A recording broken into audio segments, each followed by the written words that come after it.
ذرا دینے کی عادت سیکھو. جب تک آپ کے یہ ہاتھ کھلے رہیں گے تب تک یہ جلسے ہوتے رہیں گے, تب تک یہ مدرسے چلتے رہیں گے, تب تک یہ مسجدیں بنتی رہیں گی اور مسجدوں کے لیے امام پیدا ہوتے رہیں گے اور مسجدوں کے لیے مؤذن بھی پیدا ہوتے رہیں گے اور مسجدوں کے طاق قرآن مجید سے آراستہ ہوں گے, چٹائیاں بچھی رہیں گی, قالینیں بچھی رہیں گی. اور جس دن آپ نے اپنی اس ہاتھ کو سمیٹ لیا آپ سمجھ لیجیے کہ بس اسی دن سے یہ ساری کی ساری چیزیں دھیرے دھیرے دھیرے دھیرے دھیرے دھیرے مر کر ختم ہو جائیں گی. آپ اپنے اس تعاون کو, آپ اپنی اس مدد کو, اپنے اس 10 روپے 20 روپے 100 روپے 200 روپے چندے کو سمجھتے کیا ہیں؟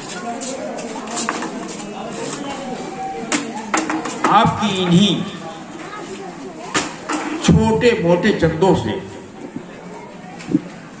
یہ مدرسہ بنا ہے, بغل میں ایک مدرسہ اور بھی بنا ہے, اس کے بغل میں کوئی اور مدرسہ بنا ہوگا, اس سے آگے کوئی اور مدرسہ ہوگا. آپ کی انہی چھوٹے موٹے چندوں سے جامعہ دارالعلوم یوسفپور بنا ہے, مرکزی دارالعلوم بنارس بنا ہے, فیضان, دارالحدیث مئو, عمر آباد, ندوۃ العلماء لکھنؤ, دارالعلوم دیوبند اور کیرل کے بہت بڑے بڑے ادارے بنے. آپ دینے کی عادت ڈالو. جب بھی آپ کے سامنے کوئی بھی آدمی دین کے نام پر کوئی سوال لے کے جائے واپس نہ کرو. اگر آپ نے یہی سیکھ لیا تو مودی ہو, یوگی ہو, کوئی بھی ہو, آپ کے دین کا بال بیگا نہیں کرتا ہے. اگر یہ دینی ادارے خاموش ہوں گے, اگر یہ دینی ادارے بند ہوں گے تو ذمہ داری ہماری ہوگی, آپ کی ہوگی, قوم کی ہوگی, ملت کی ہوگی.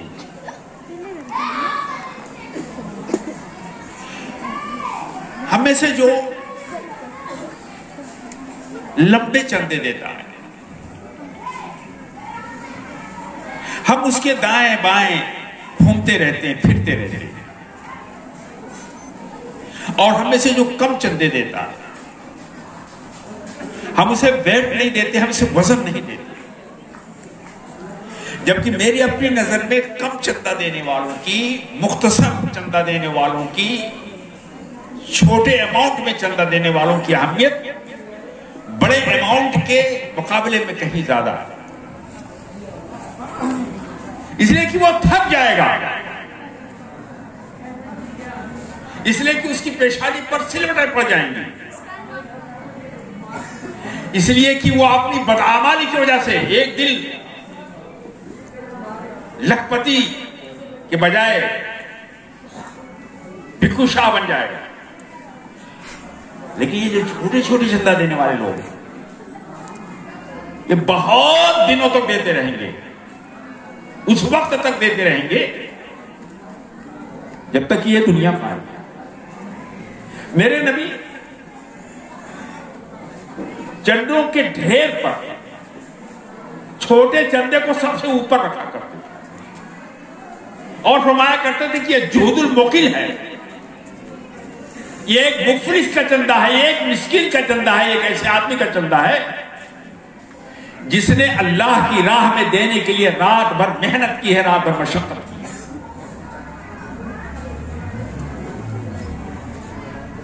اللہ کے ہاں کس کے کس صدقے,